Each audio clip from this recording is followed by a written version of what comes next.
Olá, turminha. Pessoal, hoje a nossa aula é de ciências, tá? Módulo, página 185 a 189. Hoje nós vamos continuar falando sobre as partes das plantas, tá? E hoje nós vamos falar especificamente sobre as folhas e sobre as flores. Bom, a tia Simone fez uma revisão aqui de alguns pontos que eu achei importantes que a gente lembrasse, que a gente recordasse, tá, pessoal? Primeira coisa é que as plantas, elas fornecem matéria-prima para fabricar produtos, não é verdade? Por exemplo, do algodão, tá? O algodão, que é a matéria-prima, ele vai nos dar o quê? Roupas, tá? São feitas de algodão. Então, a matéria-prima é o algodão que nos fornece as roupas. Um dos exemplos, tá? Vale a pena lembrar que as plantas, elas fornecem alimentos para nós também, né?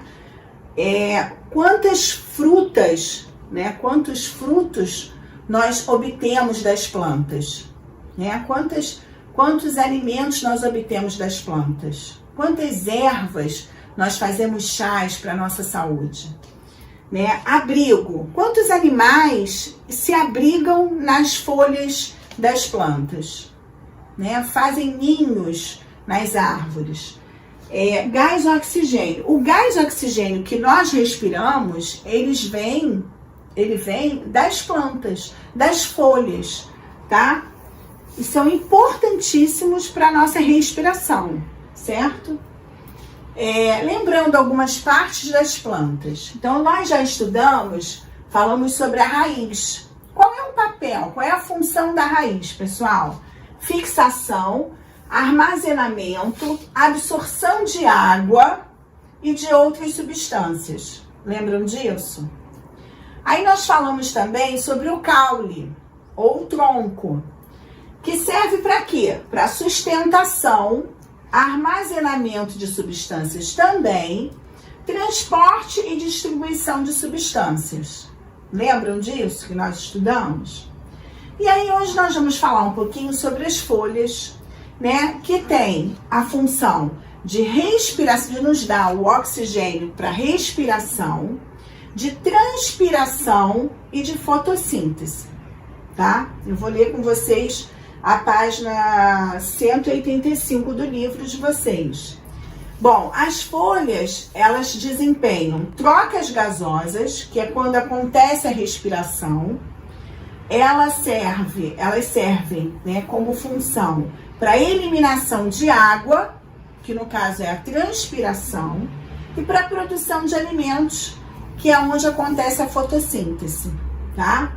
Então, vamos lá, pessoal. Na página 185, vem ilustrando bem o que a tia Simone está falando aqui, tá?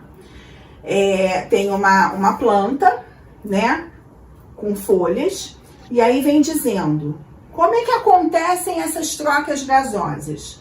As folhas são o principal local de trocas gasosas nas plantas. É por meio dessas estruturas que as plantas absorvem e eliminam os gases no ambiente durante a respiração e a produção de alimentos. Como é que funciona a eliminação de água? Vem falando aqui, ó. As plantas podem eliminar água por meio da transpiração, que ocorre principalmente nas folhas. E a produção de alimentos? Como acontece? A fotossíntese ocorre principalmente nas folhas. Por isso, essa parte da planta é o principal local de produção de alimento. Nós também já estudamos sobre a fotossíntese. Lembram disso? Então, aqui vem mostrando que existem vários tamanhos e formatos de folhas, tá? Aí vem um exercício para vocês fazerem. E aí vem aqui falando folhas modificadas, né?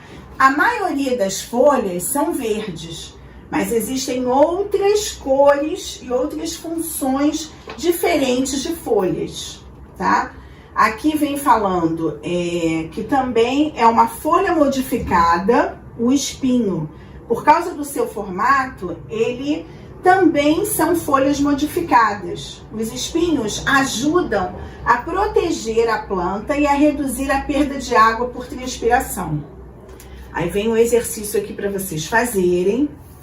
E aí a gente vai falar também sobre as flores. Pessoal, as flores é onde acontece a reprodução, tá? As flores são a principal parte da reprodução, tá? Onde tem os gametas, né? Que é onde tem as estruturas masculinas e as estruturas femininas. A masculina, ela é encontrada no grão de pólen, onde ela chega às estruturas femininas e acontece a polinização, tá? Que é onde acontece a reprodução das flores. Então, olha aqui, pessoal. Nas flores são encontradas as estruturas masculinas e as estruturas femininas da planta. E nelas são formados os gametas, que a tia Simone colocou aqui. Para que a reprodução ocorra, o grão de pólen que contém o gameta masculino deve chegar à estrutura feminina. Isso ocorre por meio de um processo chamado polinização, tá? E aí aqui vem, na polinização, o grão de pólen pode ser transportado até as estruturas femininas da flor com a ajuda do vento, da água ou de animais, por exemplo. As plantas que são polinizadas por animais geralmente apresentam formatos, cores, cheiros e substâncias nutritivas que atraem esses animais. Aí aqui vem colocando a abelha polinizando a flor, o beija-flor polinizando a flor e o besouro, tá? E aí vem falando aqui sobre as flores agrupadas. Um conjunto de flores nós chamamos de inflorescência, tá? E nós temos aqui como exemplo duas flores, como o girassol. O girassol é um conjunto de flores. E a hortênsia, que também é um conjunto de flores, tá, pessoal? E aqui também vem mencionando que a maioria das flores tem aromas muito bons, muito agradáveis, mas existem flores que não têm um aroma bom, que não têm um aroma agradável, como por exemplo a Rafflesia, que é uma flor, tá? Que apresenta um cheiro muito desagradável. Ela é nativa da Indonésia e tem um cheiro semelhante a de uma carne podre, tá, pessoal? Então, realizem as atividades, tá? Com atenção e estudem folhas e flores. Tá bom, pessoal? Beijo!